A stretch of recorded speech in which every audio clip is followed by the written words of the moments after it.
Ngayon, habang tayo'y naririto, pinamimigay nila San Sebastian Residence. Nung isang araw, pinamigay na naman nila Pedro Hill Residence. Saan galing yung pera? Kasalanan ni Isko ng utang. Sino nakinabang ng pera? Sila namimigay ngayon ng condominium. Kaya ako tinupad ang pangarap ko para sa mga walang bahay. Ngayon, gagawin nilang rent to own. Mali yun. Alam nyo bakit? Ibebenta yan. Tapos babalik ulit yan sa kalsada. Gastos yan naman ang mga nagbabayad ng buwis. Kaya ayaw ko yan ipabenta, pero pwede pakinabangan habang buhay. Lulungkot isipin na yung mga dati kong kasama na puro papuri sa akin ng papuri nung araw.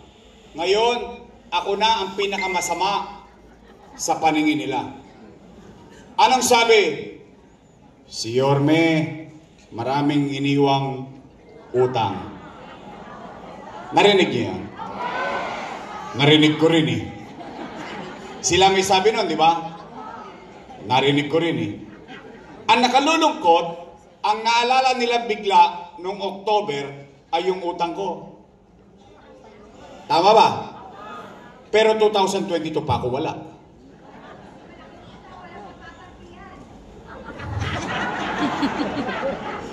Okay. Gusto niyo ba marinig ang sagot? Dapat lang. Gusto nyo bang marinig ang sagot galing sa akin? Dapat din. Bakit? Leaders should owe it. Ang leader, inaako niya. Pinaninindigan niya ang bagay na ginawa niya sa kanyang nasasakupan. Hindi para magturo at magturo. Magsisi na magsisi na magsisi. You should owe it. Tama ba? At hayaan mo ang taong bayan ang maghusga kung ikaw ay mali o tama. O, Nay, Tay, sasagot lang kayo, ha? Taas ang kamay ng may anak dito. Bay, malay ko, mukha pa kayong dalaga. May anak kayo? May pamilya kayo? Real talk. Kapag walang makakain ng pamilya nyo, gagawa nyo ng paraan. Uy, di nga. Itatawid nyo? Iraraos nyo? Talaga? Totoo ba ang kasabihan ng isang ina, isang ama, o isang magulang? Susubo mo na lang, bibigay mo pa sa anak mo.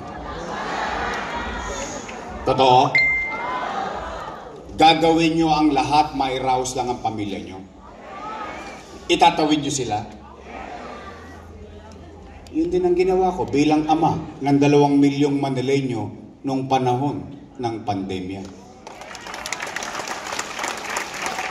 Nay, Tay, mga lolo't lola ko, when you elected me as your mayor in 2019, I took the responsibility. I never blame anyone. Wala kayong narinig sa aking sinisi ko yung nakaraan. Wala. Walang iniwang pera sa akin, pero wala kayong narinig. Bakit? Ibinuto nyo na akong mayor eh. Dahil kung gusto nyo yun, sila ulit ang binoto ninyo. Tama, mali? Di, atang-atang ko na lahat ng responsibilidad na yun. Dahil alam na nga ng taong bayan yun eh. Tama, mali? Anong muna kong ginawa? Nilinis ko Maynila sa kadugyutan. Pati tae sa City Hall. Di ba nakaapak ako ng tae dyan? Sabi ko, how can we govern properly and encourage the people? Paano ko may hikayat ang taong bayan na tumulong sa pamahalaan na linisin ang kanilang barangay kung dito mismo sa City Hall nakakaapak tayo ng tae? Which is nangyari. Anong nangyari ngayon? Nilinis ko ang Maynila. Yung Divisoryang hindi madaanan for 30 years, gone in 42 hours. Ubos ang lahat. Naayos. Umaangat na tayo. Pinakiusapan ko mga negosyante. Ano sabi ko sa kanila? MBC, FFCCI, chamber here, chamber there. Ano sabi ko? Patawarin nyo na ang Maynila. Alam ko, inabuso kayo. Pero ngayon, may bago ng gobyerno. Bumalik kayo, maghanap buhay kayo sa Maynila. Bakit? Kasi gusto ko magkatrabaho ang mga taga Maynila. Bumalik! Umangat tayo from 16 to 3. Ngayon, Nay, Tay, alam nyo ba, pati McDonald's, Jollibee, Chowking, pati mga food court, napagbigyan ako sa pakiusap ko na bigyan ng trabaho yung mga senior citizen. Nay, Tay, lumilipad na tayo. Yung mga tulongges, ano sabi ko sa kanila? Oy, kayong mga kriminal, hindi ko kayo mapipigilan gumawa ng krimen. Kung nanay tatay nyo nga, hindi kayo mabantayan eh. Ako pa kaya. Pero anong garantiya ko sa taong bayan sa Maynila? Sabi ko, pag ang krimen ginawa sa Maynila, ang ikamamatay ng kriminal, puyat. Dahil kahit sang sulok pa siya ng lungga nagtatago, kukunin at kakalawitin namin sila, papapanagutin namin sila sa mata ng batas. Ano nangyari? Crime rate, biglang nag-dive. Hindi nag-slide. Nag-dive. Virtually, nobody is moving in the underworld in the city. Lumilipad na tayo. Ginagaya na nga tayo eh. Ginawa ng DILG memorandum lahat ang ginagawa sa Maynila. Kinokopya na tayo sa buong bansa. Lumilipad tayo. Boom! Pader! Nabangga tayo. Bakit? Nagpandemya. Mahuhulaan ko ba na magkakapandemya? Oh. Ano ang epekto ng pandemya?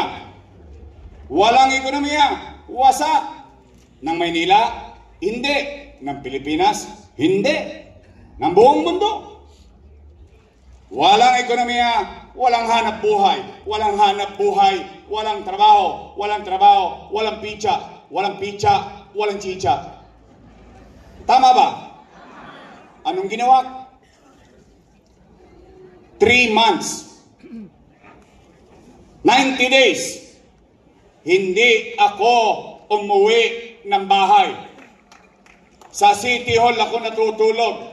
Nag-iisip ako ng paraan. Paano ko iraraos yung 2 milyong bibig na umaasa sa kanilang pamahalang lungsod? Sa awa ng Diyos, kayo na mga nangabuhay dito.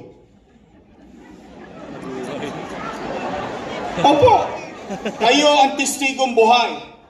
Kaya nating sabihin kanino man, noong panahon ng pandemya, walang nagutom sa lungsod ng Maynila. Buwan-buwan, mayaman, middle class, mahirap, pantay-pantay. Per family, not per household. Kasi ang isang bahay, minsan 2 pamilya, 3 pamilya, buwan-buwan, food box. Hindi pa nga nauubos yung isa, dumarating na naman yung food box. Tama, mali? Nangyari? Tay, siyasatin ninyo, ipinagtampo to ng mga mayor sa akin. Bakit? Tanging Maynila lamang ang nakauna at nakabili ng bakuna laban sa COVID-19. 500,000 dosage. Hindi nyo napansin kung bakit tayo mabilis nagbakunahan? Tay, India naubusan ng oxygen. Pilipinas naubusan ng oxygen. Maynila, tangke-tangking oxygen nasa bodega ng lungsod ng Maynila para sa COVID-19. Tay, tayo lang may remdesivir, tocilizumab, molnupiravir. Dang-dang libo ang isang botelya, mabuhay lang ang isang taga Maynila na may COVID-19.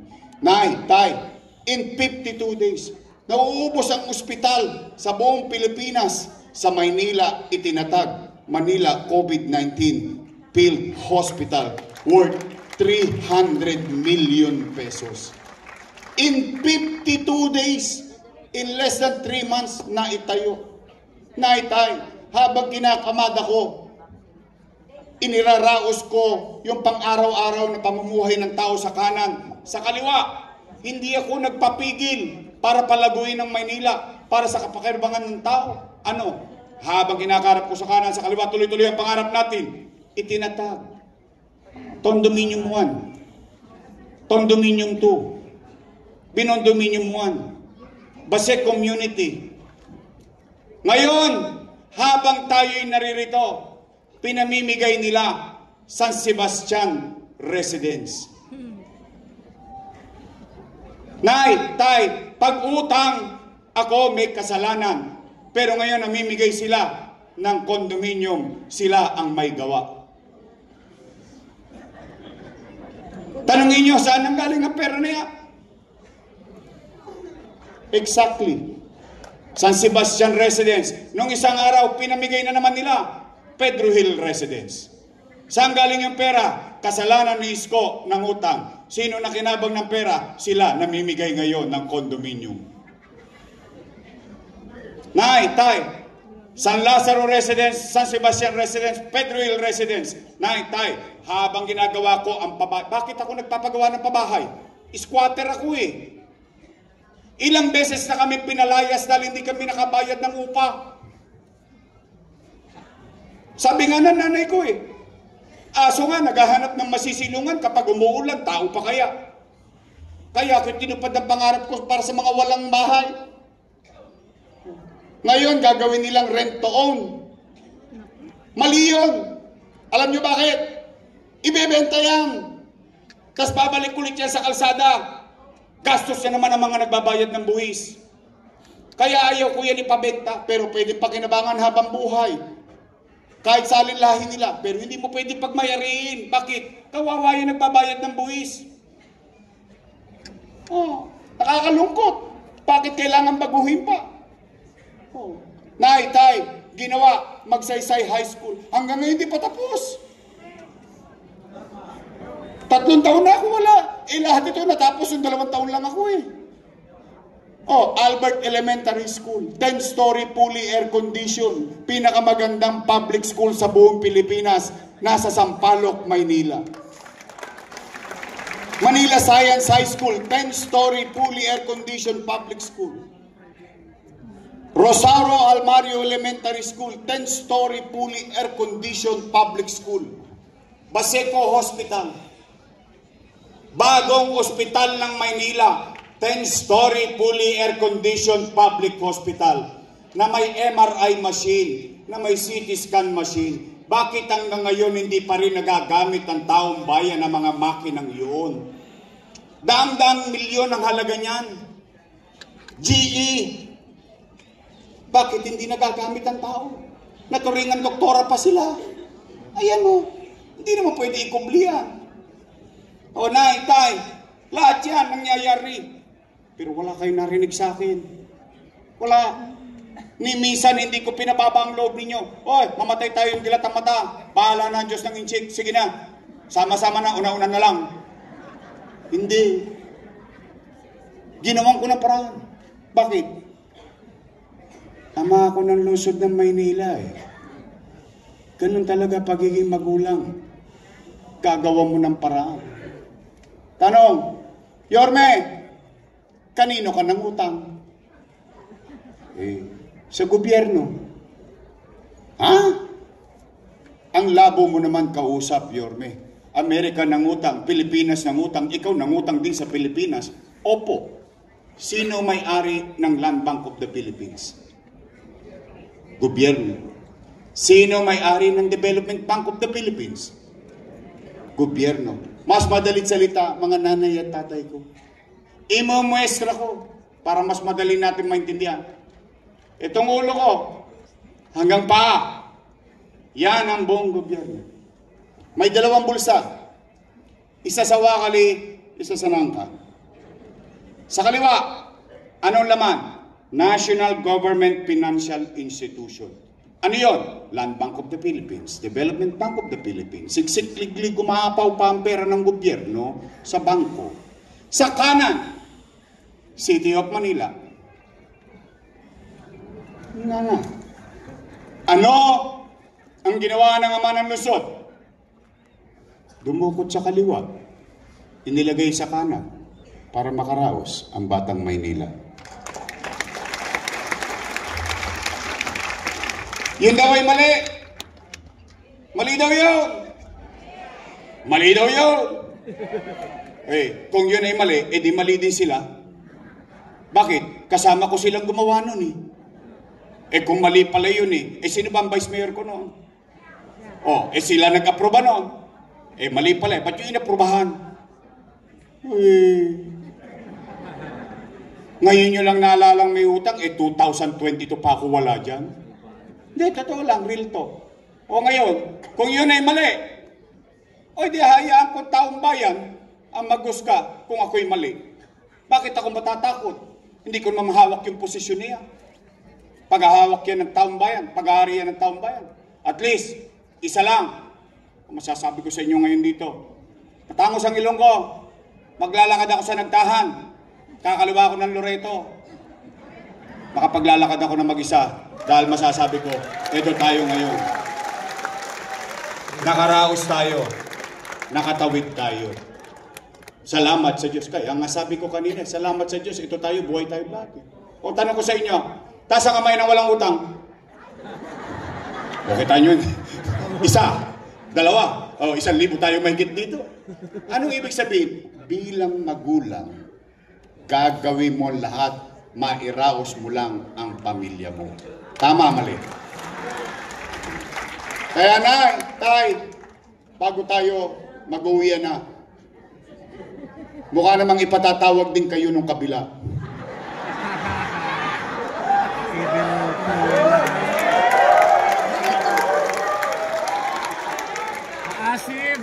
Pwede ba akong magbigay ng tagubilin? Pwede? Pwede ba akong may pasabi sa inyo? Pag pinatawag na kayo sa kabila, habang sinasabi nila, utang, utang, utang, utang. Pwede ba? Pasabi nyo naman, okay, puro daw kayo utang, may pinasasabi si Yorme. Magsilayas na raw kayo dyan, si Yorme na lang magbabayad ng utang. Pwede? Promise? Hindi ko naman pera yun Hindi rin naman niya pera yun. Exactly. Pera ng taong bayan. Damo na, intindihan talaga ng tao. Tay, matanong ko lang kayo. Gusto niyo ba talaga akong bumalik? Uy. Sigurado kayo dyan sa pinapasok niyo. Promise? Gusto, taas nga kamay na gusto akong bumalik. Taas nga. Talaga? Promise? Text man? Sige. Ito umuwi kayo. Sabihin niyo sa inyong mga mahal sa buhay, babalik na tayo. Ngayon, lagi naman ako ikwentas klaras sa inyo, makipag-usap. Ako naman, pakiramdam ko lang.